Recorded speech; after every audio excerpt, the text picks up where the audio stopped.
Though there are risks, it should be calculated risk. Capacity building will be our focus. Kaya po, we are very much, should I say, very much supportive of ating co-op. Isa po ito sa pangunahing gagawin natin. Learning our craft, capability building for cooperatives, especially for our members. That is why yung pong pork barrel natin, gagamitin natin yan sa training. No? Okay po ba yun? Okay. No? And of course, training centers. No? The E stands for empowering the co-ops to be truly viable agents to conquer poverty.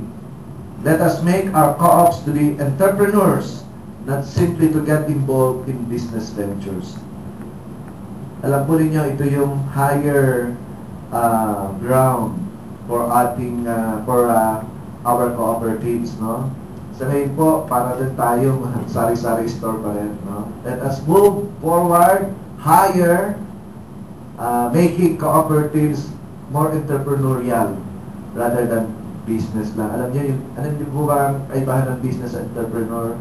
No? Businessman, yung business lang po. Basta lang siya umunlad. Pero yung entrepreneur, meron po siyang vision na mas malaki. No? So yun po ang ating gagawin sana sa ating sa ating PFCCO. A is for advocating the co-op agenda.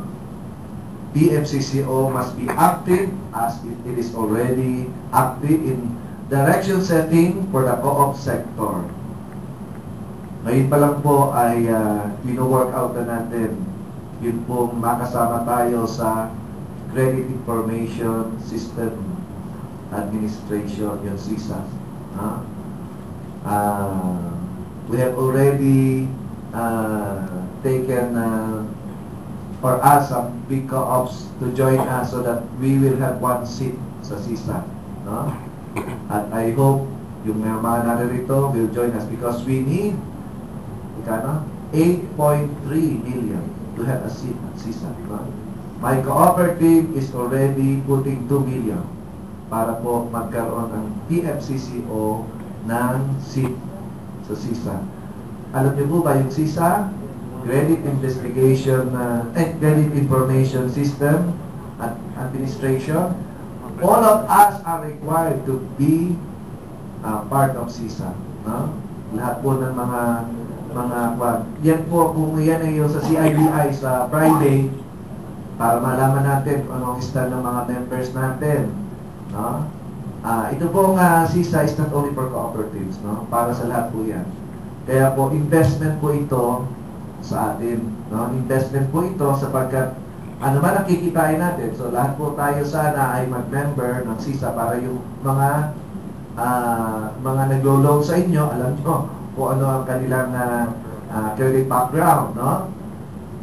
Yung pong tutubuin ito ay hindi lang po yung sa atin, kundi yung tinutubo din ng ibang mga organizations. Yung buong CISA ay part po tayo. No? So hopefully, kasi we are only given 1 week to produce this.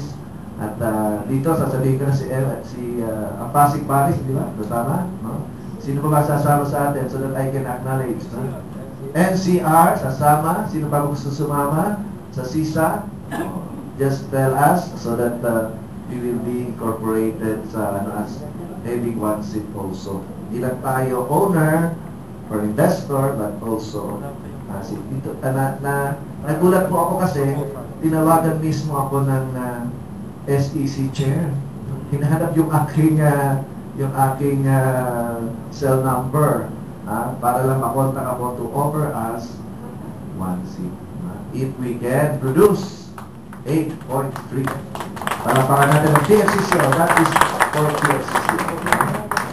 So, of course, ngayon din po, tayo ang leading proponent ng CODIS. Alam niyo po yung CODIS, siyempre. Cooperative Development Insurance System. And I also represent the chair. I am the chair of CODIS, also representing MICO and PFCCO. No? At hopefully, we can interlink with these agencies so that truly PFCCO would be an active member in COP, the direction setting in our country. And letter D, developing technologies through linkages with agencies and institutions that can make us realize our goals.